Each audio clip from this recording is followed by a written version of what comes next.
Party के प्रदर्शन के दौरान हुए हंगामे के बाद पार्टी संस्थापक अभिजीत दिपके ने स्पष्ट किया है कि कॉकरोच जनता पार्टी का विरोध प्रदर्शन केवल जंतर मंतर तक ही सीमित था। उन्होंने उपद्रवियों और संसद मार्ग पर हुई हिंसक झड़पों से पार्टी का कोई भी संबंध होने से पूरी तरह से अब इंकार कर दिया है। ये इस वक्त की बड़ी खबर हम आपको बता रहे हैं। फिलहाल एक बड़ी खबर और भी बता दें, दिल्ली में लगातार अभी जो माहौल है वो संवेदनशील बना हुआ है। 16 से ज्यादा मेट्रो स्टेशन है उनको बंद कर दिया गया है। लगातार हम इस खबर पर अपनी अपडेट बनाए हुए हैं, लेकिन 20 जुलाई का दिन दिल्ली के लिए एक बार फिर वही अराजकता और भयावता लेकर आया जिसे उसने दिल्ली दंगों के दिन कुछ दिन पहले अनुभव किया था। इसी दिन छात्रों के साथ सबसे बड़ा छल भी सामने आया। सड़क पर केवल वो छात्र थे जो इस आस में आए थे कि वो एक इतिहास का हिस्सा बनेंगे, मगर इन छात्रों के साथ वो अराजक तत्व भी थे जिनका लक्ष्य छात्रों के कंधों पर रखकर बंदूक चलाना था, जिन्हें छात्रों का मुखौटा पहनकर दिल्ली को जलाना था, तोड़फोड़ करनी थी और अराजकता फैलानी थी, जो उन्होंने की भी। छात्रों का कोई भी कथित नेता उनके साथ नहीं था, कोई भी सड़क पर उनके साथ नहीं था। उन्हें एक अराजक भीड़ के बीच जैसे छोड़ दिया गया था जो दिल्ली की सड़कों पर केवल उत्पात मचा रही थी। आप तस्वीरें देख सकते हैं कि किस तरह से पत्थरबाजी की गई है पुलिस वालों पर, किस तरह से उन्हें घसीट कर पीटा गया है, और कहीं पर भी आप देख सकते हैं कि जो पुलिस का जो कवरेज है वो नहीं किया गया, जो अधूरा सच है वो सिर्फ केवल दिखाया गया है। तो यहां पर सिलेक्टिव कवरेज का भी बहुत आरोप लग रहा है। लेकिन इन सब के बीच में जो भयावह था वो था छात्रों से परे इस अराजकता को उपद्रवियों का जो समर्थन मिला है वो सबसे भयावह था। कुछ दिनों पहले अचानक से ही सोनम वांगचुक के समर्थन में लेखकों और लेखिकाओं का और यहां पर एक समुदाय का विशेष समूह उतर आया। ये वही गैंग है जो अभी तक चुप था, उसका अचानक से मुखर होना किसी ना किसी टूल किट की तरफ इशारा करता है। ये वही गैंग है जो किसी गैर भाजपाई सरकार में किसी भी आंदोलन के पक्ष में नहीं बोलता है। ये वही गैंग है जिसके लिए गैर भाजपा सरकार का हर कुकृत्य अनदेखा करने वाला होता है। उसके लिए सोनम वांगचुक या अनशन पर बैठे लोग कोई भी मायने नहीं रखता। उसके लिए मायने रखता है कि बीजेपी की सरकार क्यों है, मंदिर का निर्माण क्यों है। उसके लिए मायने रखता है कि कैसे एक चुनी हुई सरकार को इसलिए गिरा दिया जाता है क्योंकि वो उसके विचारों के अनुकूल नहीं है। ये वही गैंग था जिसने तृणमूल कांग्रेस के हर कुकृत्य पर अपना मुंह सिल रखा था। उसकी दृष्टि सीमित और संकुचित है। लेखकों का वही गैंग अब खुलकर छात्रों के कंधों पर रखकर बंदूक चलाने के लिए तैयार है। ऐसा नहीं है कि ये रेडीमेड जो ये लोग आए हैं केवल इसी मामले के लिए तैयार थी, बल्कि इनकी रेडीमेड कविताएं अगर हम देखें, रेडीमेड ये जो प्रदर्शन कर रही हैं, जो ये रेडीमेड पहले से ही तय करके आए हैं, एक सुनियोजित ढंग से आए हैं, हर मामले में बिना किसी तथ्यात्मक तैयारी के तैयार रहती है। अब दिल्ली के जंतर मंतर पर छात्रों के कंधों पर रखकर वो एक बार फिर अपने प्रधानमंत्री नरेंद्र मोदी, हिंदू धर्म, आरएसएस के प्रति घृणा दिखा रही हैं, और जो वो कर भी रही हैं। और कुछ हो सकता है, लेकिन ये किसी भी प्रकार से एक शांतिपूर्ण प्रदर्शन नहीं हो सकता, क्योंकि उनमें ना ही लोक कल्याण है ना ही लोक मंगल है। तो ये किस प्रकार का प्रदर्शन है, यहां पर आपको बता दे, अपडेट भी दे दे। लगातार जब जब प्रदर्शन रहा, जो इनके मेन लीडर्स थे वो इस प्रदर्शन से गायब ही नजर आए हैं। जी हां, कहीं विजेता धैया बर्गर खाते हुए मिलते हैं, जहां छात्र डंडे खा रहे हैं, जहां एक लीडरशिप को एक छात्र को साथ में होना चाहिए था, तो कहीं ना कहीं वो इस पूरे आंदोलन से अलग होता हुआ नजर आया है, आपको बता दें। और यहां पर जिस तरह से छात्रों के जो प्रदर्शन छात्रों के लिए था वो अब यहां पर हाईजैक होता हुआ नजर आ रहा है। वो हर आंदोलन को हाईजैक कर रही है। जो यहां पर ये उपद्रवी तत्व आ चुके हैं वो हर आंदोलन को हाईजैक करेंगे, वो युवाओं को बहकाएंगे और अपना हथियार बनाएंगे, मगर सड़क पर उतरने की बारी आएगी तो अराजक तत्वों के बीच छात्रों को छोड़ दिया जाएगा लाठी खाने के लिए, और खुद इंतजार करेंगे एक और आंदोलन का, ये कहने का कि लाइट, कैमरा और आंदोलन। तो यहां पर एक बहुत बड़ी असफलता जो है कॉकरोच जनता पार्टी के लीडर्स के लिए कह सकते हैं। हम एक अजीब समय में भी जी रहे हैं। एक तरफ हमारे अंतरिक्ष क्षेत्र में हैदराबाद स्थित एक निजी स्टार्टअप स्काईरूट एरोस्पेस है, जिसने 18 जुलाई को विक्रम-1 ऑर्बिटल रॉकेट को सफलतापूर्वक लॉन्च किया। 1000 से अधिक कर्मचारी वाले इस स्टार्टअप की औसत आयु 28 वर्ष है।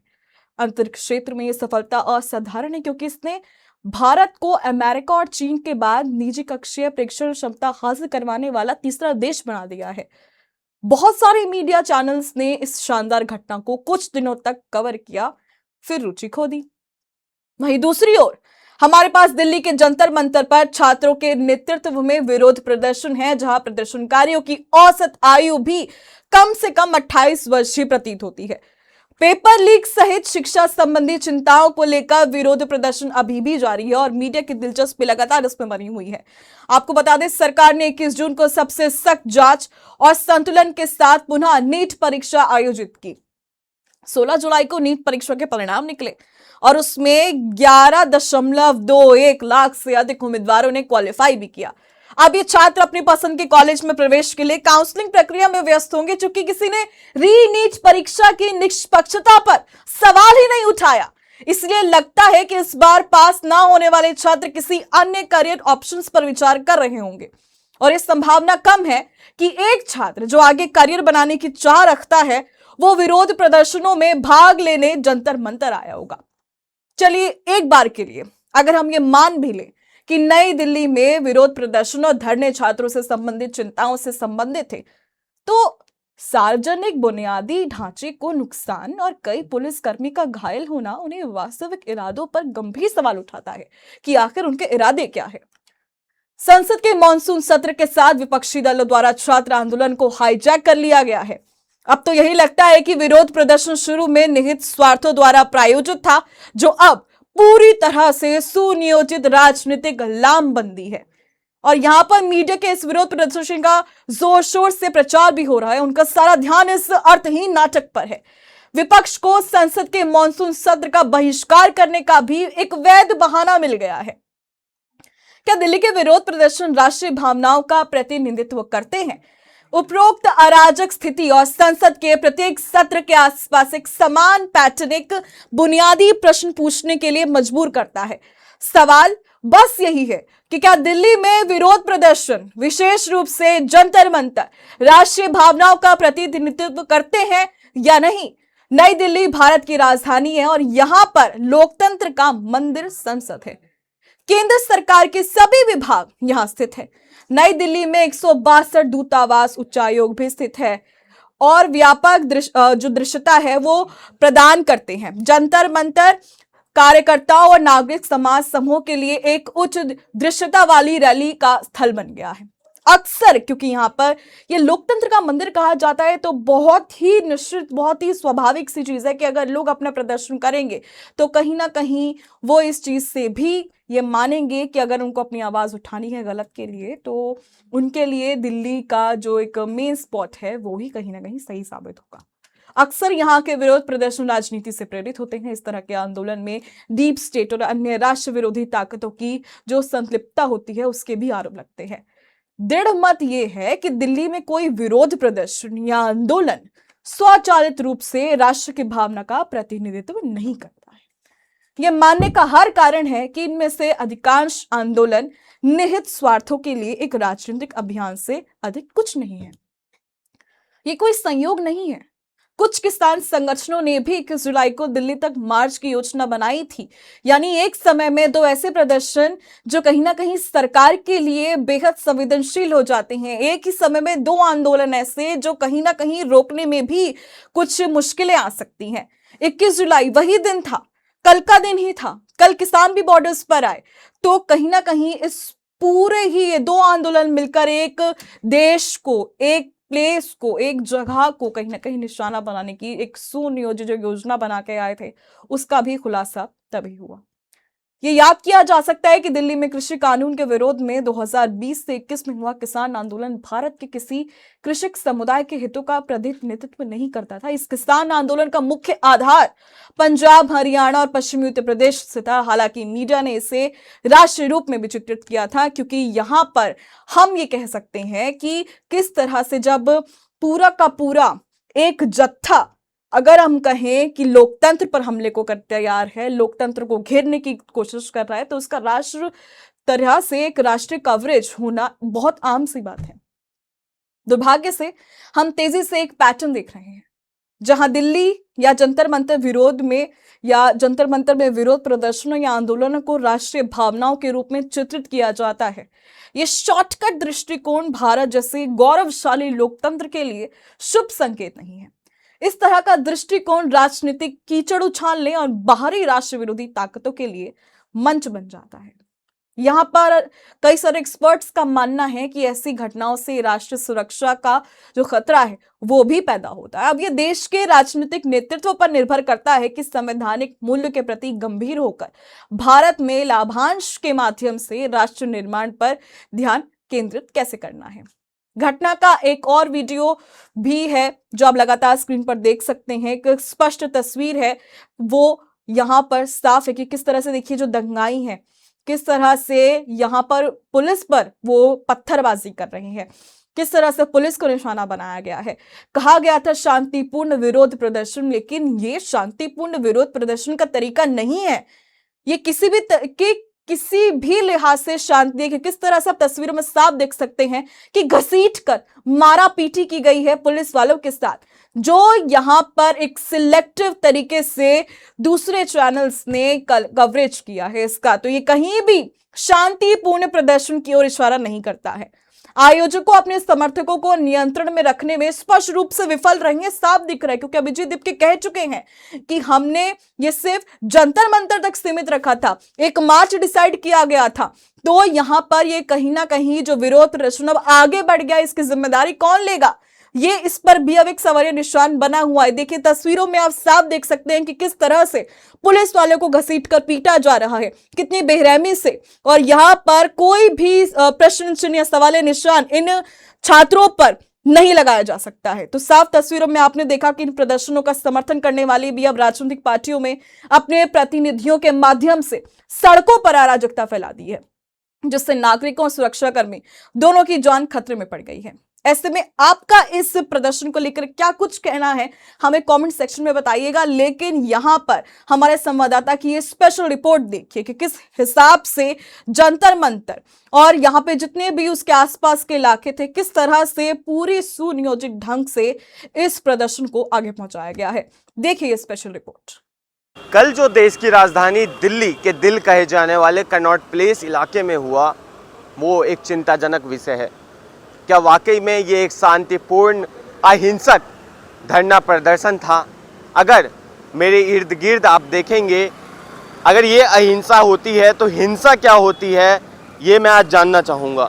क्योंकि जिस तरह से पत्थर, मलबा, कांच के टुकड़े इन सड़कों पर पड़े हुए हैं, वो ये सवाल पूछता है कि क्या कल दिल्ली के अंदर में अपने आप को छात्र बताने वाले लोगों के द्वारा ये शांतिपूर्ण धरना प्रदर्शन किया गया था? किस तरह से जो है ये शांतिपूर्ण धरना प्रदर्शन था कि ये जो तमाम आप ईंट के टुकड़े देख रहे हैं, तमाम जो कांच के टुकड़े देख रहे हैं, ये कल दिल्ली पुलिस पर बरसाए गए, तमाम पत्रकारों पर बरसाए गए, दिल्ली पुलिस की गाड़ियों पर बरसाए गए। जिसके जवाब में कल दिल्ली पुलिस ने जब जो लाठीचार्ज किया, ये आंसू गैस के वो गोले हैं जो कल जो है जब भीड़ अहिंसक हो गई, दिल्ली पुलिस पर पत्थर बरसाने लगी, दिल्ली पुलिस की गाड़ियों को निशाना बनाने लगी, पत्रकारों को निशाना बनाने लगी, तो ये कार्रवाई जो है दिल्ली पुलिस ने की। पर आपने कल सोशल मीडिया के माध्यम से यही देखा कि क्या बेरहमी तरीके से दिल्ली पुलिस ने उन लोगों को मारा, आरएएफ के जवानों ने उन लोगों को मारा। पर उसके पीछे की हकीकत क्या है, वो आज की सुबह 21 जुलाई की सुबह जो है दिल्ली के कनॉट प्लेस इलाके से बयां होती हैं कि किस तरह से मलबा जो है वो सड़कों पर बिखरा हुआ है। मलबा नहीं बल्कि उसका एक साक्ष्य सबूत जो है वो आपको देखने को मिलेगा कि एक पीसीआर खड़ी है। इसको कल जो है उन तमाम अपने आप को छात्र बताने वाले गुंडों के द्वारा निशाना बनाया गया। पंजाब केसरी के माध्यम से आपने देखा कि दिल्ली पुलिस के जवानों पर किस तरह से कांच की बोतलें फेंकी गई सर पे, उन्हें घायल किया गया। सिर्फ इतना ही नहीं बल्कि जब हम वो दिखाने पहुंचे तो उसके बाद नारेबाजी जो है वो तक चालू की गई थी। फिलहाल जो है ये एक पीसीआर है। इस पीसीआर का आप ये हाल देखेंगे कि ये जो कांच तोड़े गए हैं, ये जो गाड़ियों के टायर पंचर किए गए हैं, ये कल उन उपद्रवियों के द्वारा किया गया है। उन उपद्रवियों के द्वारा जो है यहाँ पर पत्थर बरसाए गए, किस तरीके से जो है गाड़ियों के कांच तोड़े गए और दिल्ली पुलिस को निशाना बनाने की कोशिश जो है कल उपद्रवियों ने की थी। अब ये साफ तौर से ये जाहिर होता है कि ये कोई छात्र नहीं बल्कि वामपंथी गुंडे जो हैं, कल उन्होंने अपना धरना प्रदर्शन किया। और जब वामपंथी गुंडे प्रदर्शन करते हैं, जब छात्र बताकर अपने आप को गुंडे सड़कों पर उतरते हैं, तो कुछ ऐसा हाल होता है कि किस तरीके से जो है गमलों से, ईंट पत्थरों से जो है पुलिस की गाड़ियों को निशाना बनाया जाता है कि अंदर आप देखेंगे ईंट पड़े हैं, वो तमाम टाइल्सें पड़ी हैं, जिससे कल इन गाड़ियों को निशाना बनाया गया। किस तरीके से दिल्ली के दिल कहे जाने वाले कैनॉट प्लेस इलाके को संजोया गया था। तमाम उन लोगों की गाड़ियां थी यहाँ पे जो कि घर से नौकरी करने निकले थे, पर उनकी गाड़ियों तक को निशाना बनाया गया। दिल्ली पुलिस की गाड़ियों को निशाना बनाया गया। ये जो तमाम आप गमले देख रहे हैं, इन गमलों के पीछे लाखों खर्च किए गए थे इस दिल्ली को सजाने के लिए, इस दिल्ली को एक बेहतरीन दिल्ली बनाने के लिए। पर जो छात्र अपने आप को बताकर कल यहाँ प्रदर्शन करके गए, वो इन लाखों करोड़ों की जो सजाया गया था, इनको इस जगह को सौंदर्यकरण के लिए जो चीज़ें तैयार की गई, उसको ख़राब करके चले गए, उसको ख़त्म करके चले गए। पर उसके बाद सिर्फ इतना ही नहीं बल्कि मेरे पास तमाम ऐसी व्हाट्सएप चैट सामने आई हैं जो ये दावा करती हैं कि कल वो छात्र नहीं बल्कि वहाँ पे वामपंथी गुंडे थे। वो इस तरह से दावा करती हैं कि आप ये जो चैट देख रहे हैं, वो चैट अगर आपको मैं बता दूं तो ये कल उन्हीं वामपंथी गुंडों के द्वारा किया जाने वाला चैट है, जिस पर साफ तौर से लिखा है चलो संसद 20 जुलाई, ग्रुप का नाम है, जिसमें एक व्यक्ति कहता है कि अगर किसी की मौत हो जाती है कल तो सरकार पर ज़्यादा प्रेशर बनेगा। यानी कि जो लोग कल यहाँ पहुँचे थे वो पूरी प्लानिंग के साथ पहुँचे थे कि सरकार पे दबाव कैसा बनाया जाए, पुलिस पर दबाव कैसे बनाया जाए, उन पे उग्र कैसे हुआ जाए, और उसके लिए भले ही उनको अपने साथियों की जान भी लेनी पड़े तो उन्हें उसका कोई परवाह नहीं है। इसके अलावा जेएनयू संसद चलो कोऑर्डिनेशन एक और ग्रुप सामने निकल कर आया। इस ग्रुप में भी सेम तरह की बातें जो हैं वो करने को मिली, जिसमें लाल सलाम जैसे नारे लगाए जाते हैं, लाल सलाम लिखा जाता है और ये लिखा जाता है कल मोदी सरकार का आखिरी दिन होगा। क्या ये प्रोटेस्ट छात्रों के हित के लिए था या सरकार के आखिरी दिन के लिए प्रोटेस्ट था? सिर्फ इतना ही नहीं, एक और व्हाट्सएप चैट सामने निकल कर आया जो कि जेएनयू संसद चलो कोऑर्डिनेशन का निकल कर आया है। ये ग्रुप चैट्स हैं जो कि उन छात्रों का है जो अपने आप को छात्र बता रहे हैं और जंतर मंतर पर पिछले 20 दिनों से बैठे हुए थे कि अगर आप जंतर मंतर या दिल्ली के कैनॉट प्लेस कल पहुंचते हैं तो वहाँ पे जैमर्स लगे हैं, आप किसी से कोई संपर्क नहीं कर पाएंगे। इसलिए जो आप ये ऐप देख रहे होंगे, तमाम जो ऐप के नाम लिए हैं, उन ऐप को डाउनलोड करके जाइए ताकि दिल्ली पुलिस पर दबाव बनाया जाए। दिल्ली पुलिस पर अगर आप हमला करते हैं, उसके बाद पुलिस आप पर एक्शन करती है, तो उस जैमर में आप कांटेक्ट कर सकेंगे। और कल झूठी मौत की अफवाह फैलाकर जो है ये सड़कों का हाल किया गया। सिर्फ इतना ही नहीं बल्कि पुलिस की गाड़ियों को निशाना बनाया गया और कुछ इस कदर जो है, अगर आप देखेंगे तो राजधानी दिल्ली के इस रीगल सिनेमा, कैनॉट प्लेस का रीगल सिनेमा इलाका लगता है ये, और उसके बाहर जो ये गाड़ियों के हाल जो हैं कल उपद्रवियों के द्वारा जो है किया गया था। इन्हें अब कौन छात्र कहेगा? क्या वाकई में छात्र के हित की बात की गई थी यहाँ पे? क्या वाकई में जो लोग कल पहुँचे थे वो छात्र थे या वामपंथी गुंडे थे? जेएनयू की तरफ से जो वामपंथी गुंडे पहुँच कर आए थे, वामपंथियों के द्वारा किस तरीके से जो है यहाँ पर अगर मंजर देखेंगे वो किया गया। सिर्फ दिल्ली पुलिस ही नहीं बल्कि कल पत्रकारों, महिला पत्रकारों के साथ अभद्रता जो है वो देखने को मिली। क्या छात्र जो नीट की परीक्षा को लेकर मांग कर रहे हैं वो महिलाओं के साथ इस तरह से बदसलूकी करते हैं कि उनके कपड़े खींचना, उनसे बदतमीज़ी करना? पुरुष पत्रकारों के साथ बदतमीजी करना क्या ये छात्र करते हैं? तमाम सवाल जो हैं इन छात्रों को लेकर हैं। वहीं इस पूरे कल जो भी हिंसा प्रदर्शन हुआ उसमें 108 दिल्ली पुलिस के कर्मी जो हैं वो घायल हुए हैं। वहीं इस पूरे मामले पर अभी तक 200 लोगों की गिरफ्तारी दिल्ली पुलिस ने की है जो कि छात्र नहीं थे, और फिर भी कल जंतर मंतर पर छात्र बन के पहुंचे, दिल्ली पुलिस को निशाना बनाया। जो लोग वाकई में प्रदर्शन करने आए थे यहाँ पे उन लोगों को निशाना बनाया।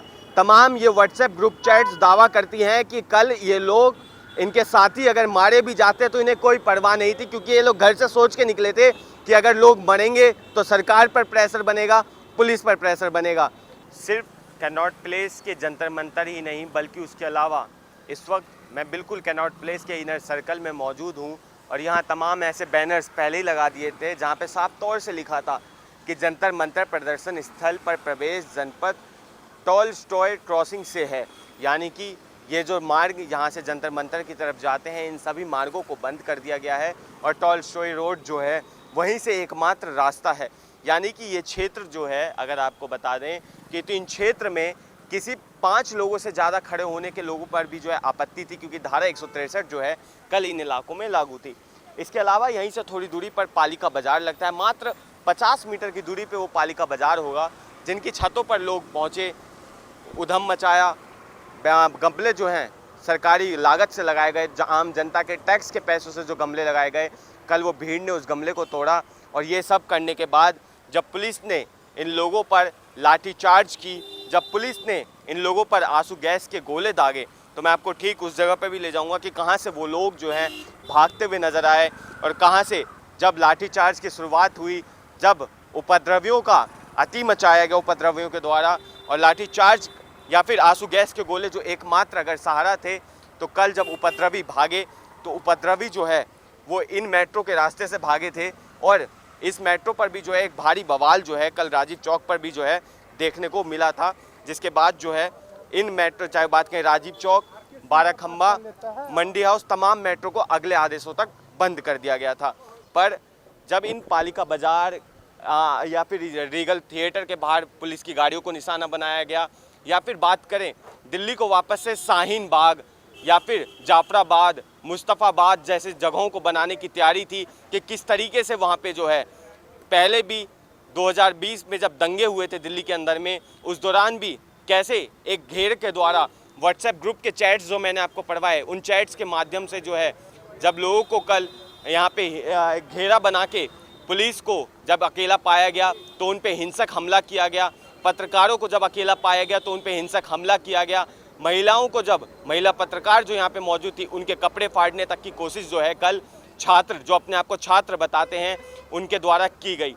जिसके बाद जब उन लोगों पे लाठीचार्ज और आंसू गैस के गोले दागे गए पुलिस के द्वारा, तो इन मेट्रो के रास्ते से भी जो है भागने की कोशिश की गई। मेट्रो जो कि एक पब्लिक प्रॉपर्टी है, तमाम टैक्स के पैसे जो हैं इन तमाम जगहों पे लगाए गए थे, गमले लगाने में, यहाँ पे स्ट्रीट लाइट्स लगाने में या बैनर्स लगाने में, उसको निशाना जो है कल उपद्रवियों के द्वारा बनाया गया था, जो कि अपने आप को नीट के छात्र के रक्षक बता रहे थे, उन तमाम सुसाइड करने वाले बच्चों के रक्षक बता रहे थे।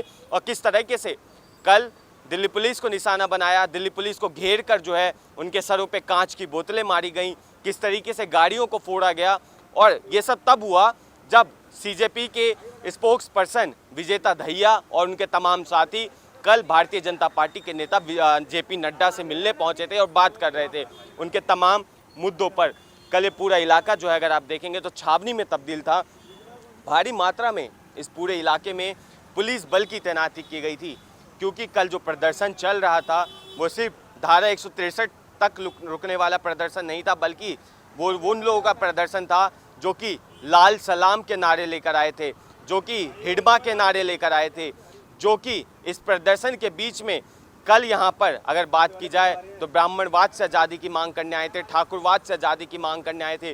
और मकसद नीट छात्रों को आज़ादी दिलाना, नीट छात्रों को इंसाफ दिलाना नहीं, बल्कि साफ तौर से दर्शाता है कि वो किस तरीके से कहा जा रहा है कि कल भारतीय जनता पार्टी का आखिरी दिन होगा, प्रधानमंत्री मोदी का आखिरी दिन होगा।